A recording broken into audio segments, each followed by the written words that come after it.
Joining me to discuss, I'm still with Eric Mendel in studio, and joining us via Zoom, Gidi Greenstein, former peace negotiator under Israeli Prime Minister Ehud Barak, as well as author of Insight: Peacemaking in the Oslo Process, 30 Years and Counting, and founder of the Root Group. Now, Gidi, it's great to have you with us as well. Eric, thank you for staying with me here in studio. Gidi, I do want to begin with you, because as I just explained, there are 3 ceasefires in place on paper. So tell me, why does peace feel nowhere in sight? In your opinion, what is missing most right now? First of all, thank you very much for having me. And of course, you're setting the benchmark very high under the word peace. But I would like to just refer to the possibility of some political arrangement that end the conflict and create a foundation for further political progress in all 3 fronts. So let's just go from the Iranian front. Effectively, for Israel in Iran, I think we don't have leverage in the negotiations. We're not participant in the negotiations. The Americans are dealing directly with the Iranians, with the intermediary capabilities of Pakistan and other countries. So over there, whatever the agreement that is reached between the US and Iran, I think it will apply to Israel. In Gaza, we do have the 20-point plan of President Trump, which effectively created a 3-phase approach that ends with the Palestinian Authority extended back into Gaza and a discussion of what is called the political horizon and the right of self-determination of the Palestinians, basically in the West Bank and Gaza. The government of Israel does not have an alternative vision for Gaza, except for, as we can hear right now, of trying to stabilize the situation and basically holding on to the 53% of the Gaza Strip that we are holding to right now. In Lebanon also, we see in Israel's approach, which is to hold these security zones, including in Lebanon, including in Syria, and obviously holding on to these security zones will prevent an agreement.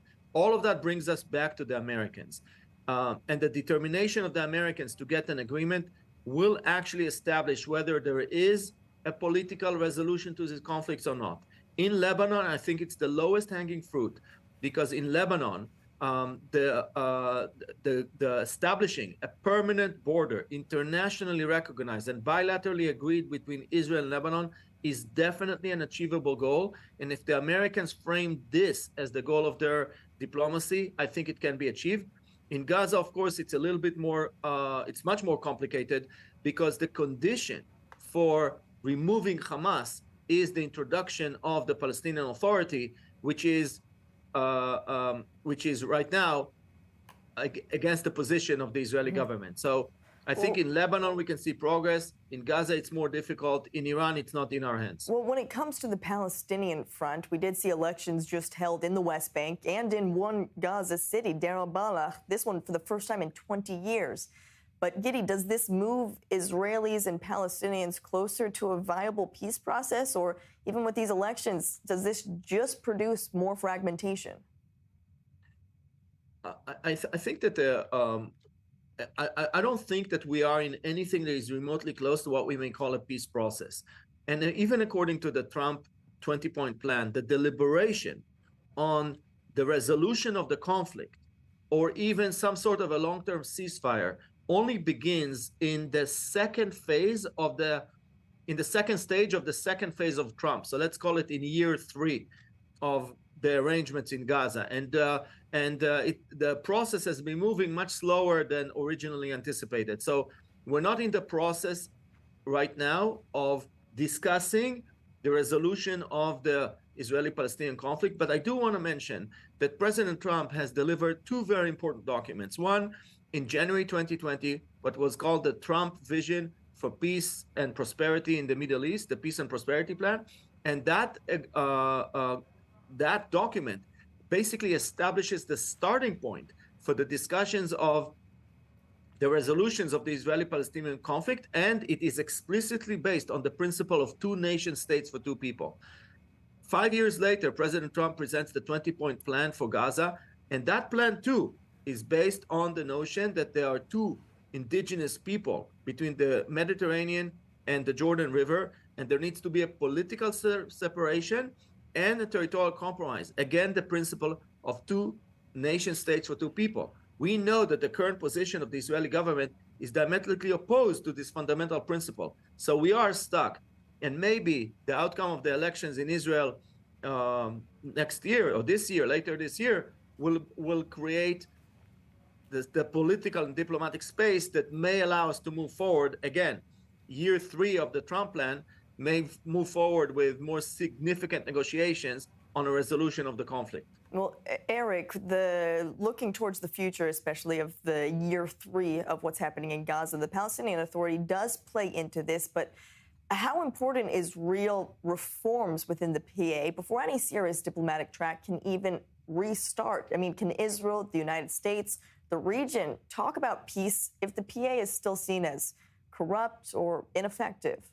Well, the first thing is I agree with Gidi. I think when Americans talk about peace and then talk about it in this region, I think we should disabuse ourselves that we're going to have any type of what American-style type of peace at the current situation. What I hear, and I'm doing this from an American perspective, is you're negotiating with yourself.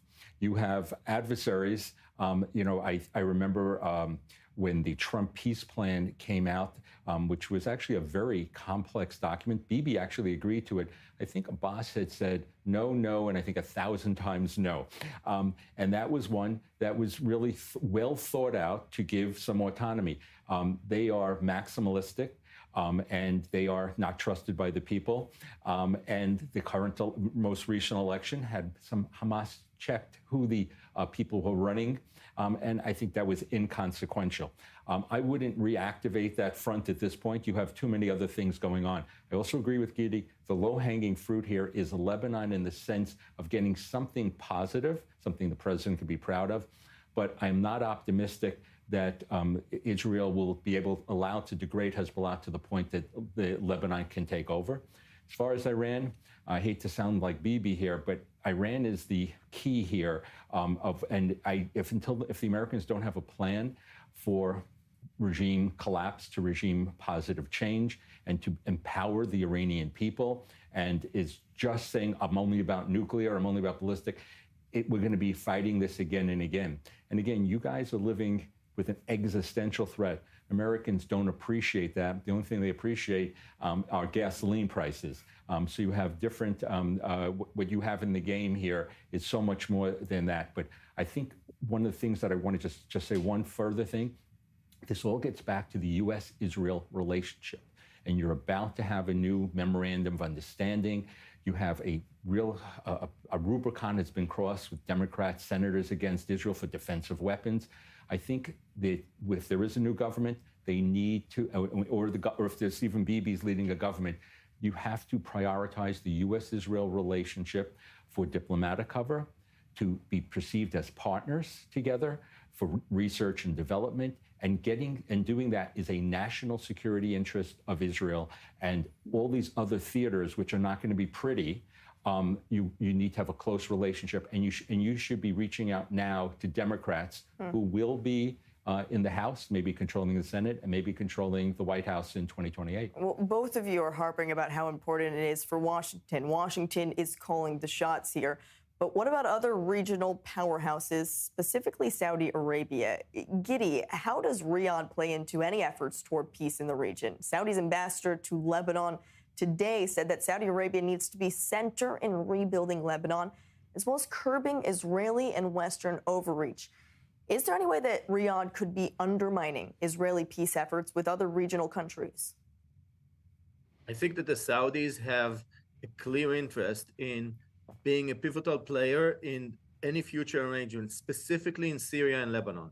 So we know that they have been investing billions and billions of dollars in the rebuilding of Syria. They're also now inching toward leaning in to enhancing their investment and involvement in Lebanon, because in their view, the future architecture, geopolitical architecture of the Middle East involves what is called the IMEC, the India Middle East Europe corridor.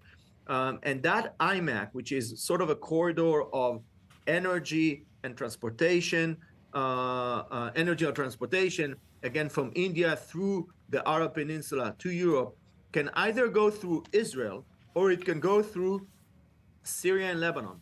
And the Saudis are leaning into that corridor moving through Syria. So the stabilization of Syria and the development of Syria is extremely important for the Saudis. Now, when it comes to the Palestinians, the Saudis have made it very clear that they will not make progress on normalization with Israel until there is a prospect, until there is a horizon for the two-state solution. And in this respect, they're actually aligned with the Americans.